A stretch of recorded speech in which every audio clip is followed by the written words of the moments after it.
हाँ जी, अस्सलाम वालेकुम वरहमतुल्लाहि वबरकातुहू। आज के लेक्चर में हमने न्यूक्लियोफिलिक सब्स्टिट्यूशन बुक 2 का चैप्टर नंबर 10 अल्काइल हैलाइड उसका important topic nucleophilic substitution reaction discuss करेंगे।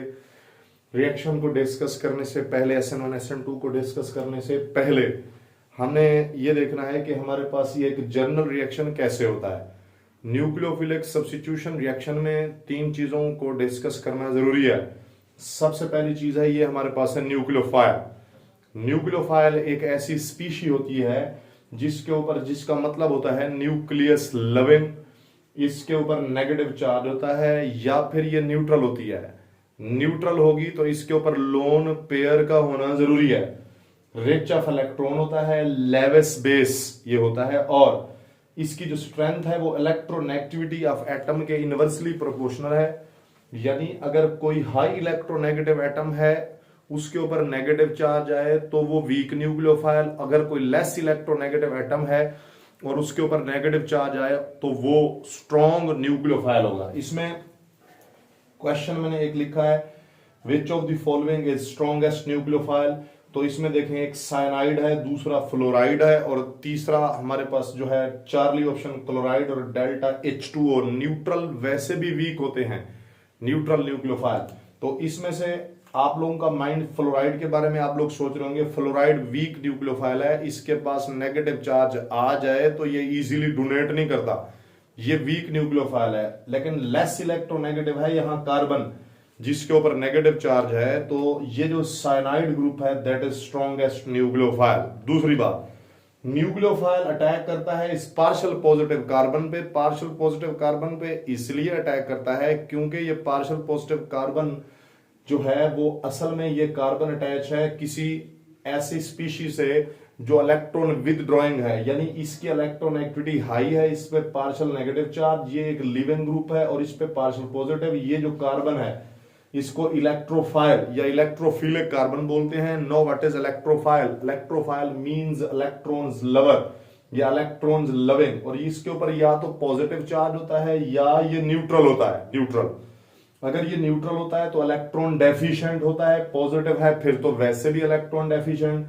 लेविस एसिड है बिकॉज इलेक्ट्रॉन पेयर एक्सेप्टर है, और इसकी जो स्ट्रेंथ है इलेक्ट्रोफाइल की वो इलेक्ट्रोनेगेटिविटी पे डायरेक्टली प्रोपोर्शनल है, लाइक BF3Cl+, Br+ और I+।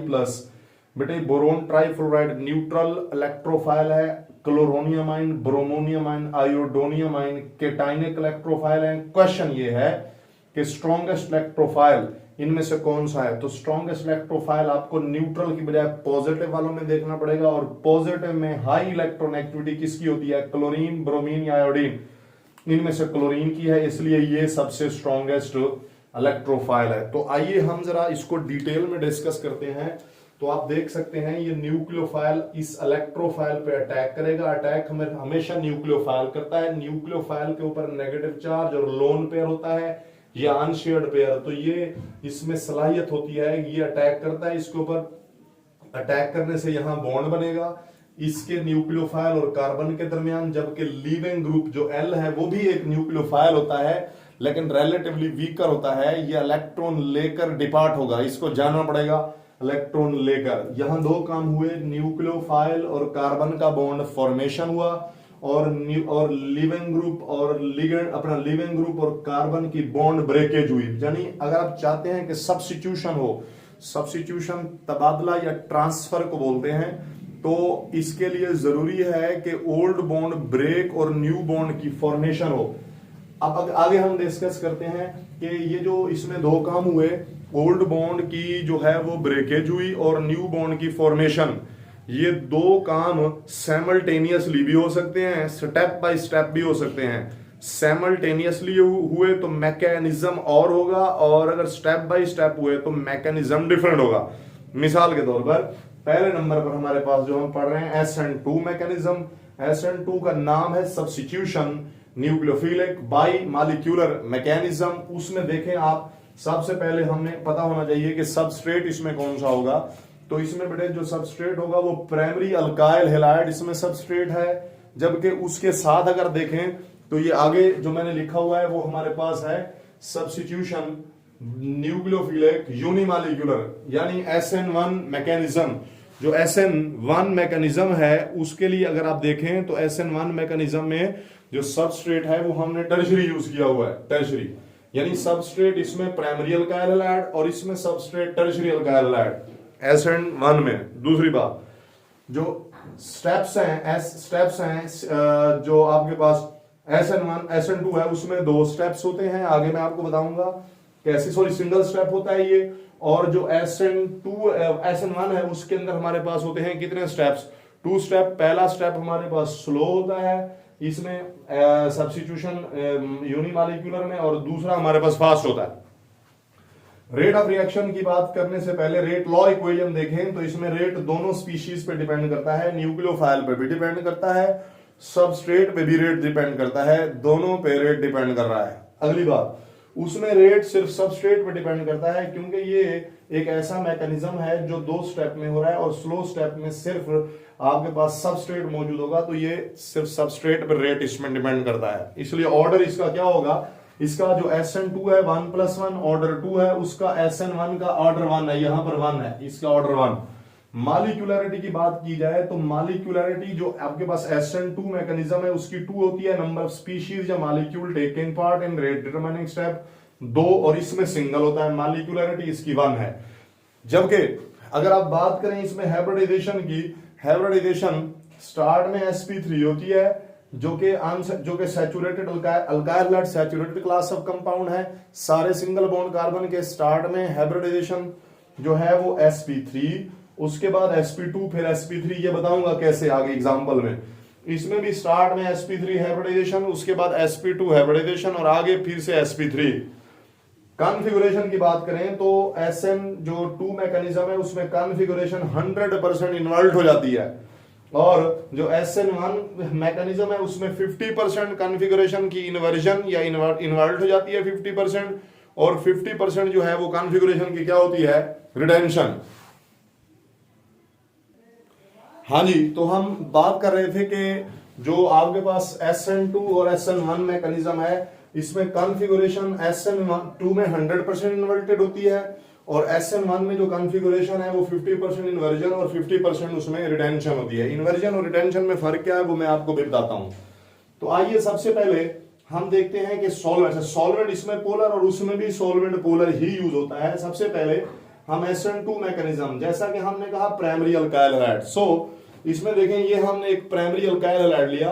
प्राइमरी अल्काइल हैलाइड एक ऐसा अल्काइल हैलाइड है जिसमें जिस एटम कार्बन एटम से हेलोजन का एक कोई ग्रुप अटैच होता है, वो हेलोजन वो कार्बन जो हेलोजन से अटैच है वो डायरेक्ट या तो किसी और कार्बन से अटैच नहीं होता या फिर वो एक कार्बन से आगे अटैच होता है। तो इस केस में आप देखें कि ये आपके पास एक प्राइमरी अल्काइल हैलाइड है कि जिसमें कार्बन जो है वो सिर्फ हाइड्रोजन से अटैच है और किसी कार्बन से नहीं। प्राइमरी अल्काइल हैलाइड में जब आप किसी प्राइमरी अल्काइल हैलाइड को किसी न्यूक्लियोफाइल के साथ मिक्स करेंगे तो न्यूक्लियोफाइल प्राइमरी अल्काइल हैलाइड के इस कार्बन पे जो कि अल्फा कार्बन है, अल्फा कार्बन वो होता है जिससे हेलोजन डायरेक्ट अटैच है, वो अल्फा कार्बन। इसके ऊपर पार्शियल पॉजिटिव, जैसा कि उधर आपको पहले बताया था कि न्यूक्लियोफाइल अटैक करेगा पार्शियल पॉजिटिव कार्बन पे। यहां एक और बात बड़ी इंपॉर्टेंट है कि OH नेगेटिव या न्यूक्लियोफाइल फ्रंट से नहीं आ सकता। फ्रंट से इसलिए नहीं आ सकता क्योंकि फ्रंट से पार्शियल नेगेटिव ब्रोमाइड ग्रुप मौजूद है, वो उसको यहां से OH नेगेटिव को आने से रिपेल करेगा, इसलिए ये बैक साइड से अटैक करता है। तो जब ये बैक साइड से, तो पहले जिस साइड से नेगेटिव है OH उसी साइड से नहीं, उसकी अपोजिट साइड से लग सकता है। अगर वो अपोजिट साइड से लगे तो इसका मतलब ये होता है कि यहां पर अपोजिट आने से इन्वर्ट हो गई, 100% जो कॉन्फ़िगरेशन है उसमें क्या हो गई है? इन्वर्जन हो गई है। अब देखें बैक साइड से ये अटैक करेगा, जैसे ही अटैक करेगा, अभी सारे सिंगल बॉन्ड थे, सिंगल बॉन्ड की वजह से हाइब्रिडाइजेशन थी यहां पर sp3, उसके बाद ये ट्रांजिशन स्टेट बन गई है, ट्रांजिशन स्टेट। और इस ट्रांजिशन स्टेट में ओल्ड बॉन्ड की जो है वो ब्रेकेज हो रही है, ये कार्बन ब्रोमीन बॉन्ड ब्रेक हो रहा है और न्यू बॉन्ड की फॉर्मेशन हो रही है। अब जो ओल्ड बॉन्ड की ब्रेकेज हो रही है उसको भी डॉटेड लाइन से, जो न्यू बॉन्ड की फॉर्मेशन हो रही है उसको भी हमने डॉटेड लाइन से शो किया हुआ है। तो बच्चों ये आप ध्यान में रखें कि यहां पर हमारे पास जो ट्रांजिशन स्टेट है उसमें लीविंग ग्रुप के ऊपर नेगेटिव चार्ज आएगा। तो आप देख सकते हैं कि यहां लीविंग ग्रुप जो है उसके ऊपर कौन सा चार्ज है? उसके ऊपर नेगेटिव चार्ज है, तो ट्रांजिशन स्टेट पे ओवरऑल नेगेटिव चार्ज होता है। उसके बाद डॉटेड लाइन को छोड़ दें आप, तो जो हार्ड लाइंस हैं उसमें पंखे की तरह ज्योमेट्री है, 120 डिग्री का एंगल है, लिहाजा इसकी यहां पर हाइब्रिडाइजेशन sp2 है, sp2 हाइब्रिडाइजेशन है यहां पर sp2। इसी तरीके से बच्चों आप अगर इसके बाद देखें तो ये OH अटैच होगा और ब्रोमाइड लीव कर जाएगा, तो OH अपोजिट साइड से लगा है, तो जिस साइड पे पहले नेगेटिव था अब मॉलिक्यूल पे उसकी अपोजिट साइड पे अटैच है। इसका मतलब ये हुआ कि कॉन्फ़िगरेशन जो है वो 100% इन्वर्ट हो गई है, उलट हो गई है। पहले OH एक साइड पे था अपना नेगेटिव, एक साइड पे था, अब नेगेटिव अपोजिट साइड पे है, तो 100% इन्वर्जन कॉन्फ़िगरेशन। दूसरी बात, ये तो ट्रांजिशन स्टेट है, एक्टिवेटेड कॉम्प्लेक्स है, लेकिन स्टेप इसमें एक ही है, एक स्टेप में दोनों स्पीशीज, तो रेट न्यूक्लियोफाइल यानी OH नेगेटिव पे भी डिपेंड करेगा और प्राइमरी अल्काइल हैलाइड यानी सबस्ट्रेट दोनों पे इक्वली रेट डिपेंड करेगा, इसलिए इसका ऑर्डर जो है वो 2 होगा। SN2 मैकेनिज्म के लिए जरूरी है कि टर्शरी अल्काइल हैलाइड लें आप। अब टर्शरी जो अल्काइल हैलाइड होता है उसमें एक कार्बन फर्दर डायरेक्ट 3 कार्बन से अटैच होता है, तो एक कार्बन फर्दर डायरेक्ट 3 कार्बन से जब अटैच हो, इसको हम लोग कहते हैं कि ये आपके पास टर्शरी अल्काइल हैलाइड है। सो यहां पर जो सबस्ट्रेट होगा वो हमारे पास क्या होगा, टर्शरी होगा। हाँ जी, तो हम इसमें जो बात कर रहे हैं कि इसमें जो आपके पास अल्काइल हैलाइड होगा वो हमारे पास कौन सा होगा, टर्शरी। तो आप इसमें देख सकते हैं कि ये हमने टर्शरी अल्काइल हैलाइड लिया हुआ है, जो ये टर्शरी अल्काइल। तो टर्शरी अल्काइल हैलाइड की पहले आयनाइजेशन होगी, पहला स्टेप स्लो स्टेप है और ये रिवर्सिबल स्टेप है, इसमें कार्बोकेटाइन बनेगा। हाइब्रिडाइजेशन पहले सारे सिंगल बॉन्ड तो sp3, और अब क्योंकि 120 डिग्री का एंगल है तो हाइब्रिडाइजेशन sp2 हो जाएगी। अब यानी पहले हाइब्रिडाइजेशन sp3 थी, फिर sp2 होगी, ये कार्बोकेटाइन बन गया, स्लो आयनाइजेशन हो गई। उसके बाद ये मॉलिक्यूल जब sp2 हाइब्रिडाइज हो जाए तो फिर ये फ्लैट हो जाता है, ऐसे ये फ्लैट। आप इसको इस साइड से भी और ऊपर दोनों साइड से इक्वल चांसेस है न्यूक्लियोफाइल के अटैक करने के, तो 50% चांसेस हैं कि न्यूक्लियोफाइल इस साइड से लग जाएगा, 50% इस साइड से, इसलिए कॉन्फ़िगरेशन जो है वो 50% इन्वर्टेड और 50% रिटेंशन कॉन्फ़िगरेशन होगी। जबकि इसमें एक और बात को का खुलासा करना और उसे एक्सप्लेन करना जो है वो इसलिए जरूरी है कि हमें कैसे, जो हम ये सोचते हैं कि भी यहां पर OH नेगेटिव ने पहले क्यों नहीं अटैक किया, जैसा कि SN1 में पहले OH नेगेटिव ने अटैक कर दिया था, तो OH नेगेटिव यहां पर भी तो अटैक कर सकता है, मगर OH नेगेटिव यहां डायरेक्ट अटैक पहले क्यों नहीं करता। उसकी वजह यह है कि जो टर्शरी अल्काइल हैलाइड होता है, देखें उसमें टर्शरी में ये ऐसे, ये 3 बल्की ग्रुप, यहां alkyl group alkyl group alkyl, जब 3 बल्की ग्रुप होते हैं तो बैक्स तो यहां पर तो नेगेटिव चार्ज है हेलोजन का, तो OH नेगेटिव फ्रंट से तो आ नहीं सकता क्योंकि नेगेटिव है, बैक साइड से आने लगता है। तो टर्शरी अल्काइल हैलाइड में ये 3 कार्बन लगे हुए होते हैं फंक्शनल ग्रुप वाले कार्बन से, तो ये बल्की ग्रुप हैं, तो वो आने वाले को न्यूक्लियोफाइल को आने अटैक करने का रास्ता प्रोवाइड नहीं करते, स्टिल एक हिंड्रेंस क्रिएट करते हैं। दूसरा मसला यहां पर ये है कि जो आपके पास कार्बोकेटाइन है टर्शरी वाला वो स्टेबल होता है, यानी कार्बोकेटाइन के बनने के चांसेस मौजूद हैं, इसलिए मौजूद है क्योंकि जो कार्बोकेटाइन बनेगा वो स्टेबल है, उसके बनने के चांसेस मौजूद हैं, इसलिए इस मैकेनिज्म में पहले कार्बोकेटाइन बनता है, स्लो स्टेप है, रेट इसी पे डिपेंड करता है। तो रेट ला इक्वेशन में सिर्फ सबस्ट्रेट, इस रिएक्शन में आप न्यूक्लियोफाइल की कंसंट्रेशन जितना मर्जी बढ़ा दें, न्यूक्लियोफाइल की कंसंट्रेशन बढ़ाने से रेट पे कोई इफेक्ट नहीं पड़ेगा, जबकि जो SN2 है उसमें न्यूक्लियोफाइल बढ़ाएंगे रेट डबल हो जाएगा, न्यूक्लियोफाइल डबल करेंगे रेट डबल हो जाएगा, और आप सबस्ट्रेट डबल करेंगे तो भी रेट डबल। यहां सबस्ट्रेट बढ़ाने से रेट बढ़ेगा लेकिन न्यूक्लियोफाइल बढ़ाने से रेट इंक्रीज नहीं होगा। तो ये आपके पास SN1 मैकेनिज्म। अब रह गया आपके पास प्राइमरी अपना secondary alkyl halide. Secondary alkyl halide SN1 mechanism भी देता है, SN2 मैकेनिज्म भी। आइए एक एग्जांपल करते हैं, क्वेश्चन करते हैं। लेकिन क्वेश्चन आपसे इस तरह पूछेगा, ये रिएक्शन है CH3CH2Cl, यहां आपके पास अल्कोहलिक KOH है, अल्कोहलिक। इसको ये बेसिकली ये जो क्वेश्चन है ये जरा अगले टॉपिक के रिलेटेड है, इलिमिनेशन के, तो आप देख लें इसमें इलिमिनेशन हो रही है, ये इलिमिनेशन, तो ये सब्स्टिट्यूशन मैकेनिज्म नहीं है। नीचे वाला क्वेश्चन देखें जरा, ये है टर्शरी अल्काइल हैलाइड, यहां पर एक्वस NaOH लगाएं या एक्वस KOH लगाएं, दोनों केसेस में सब्स्टिट्यूशन होगी।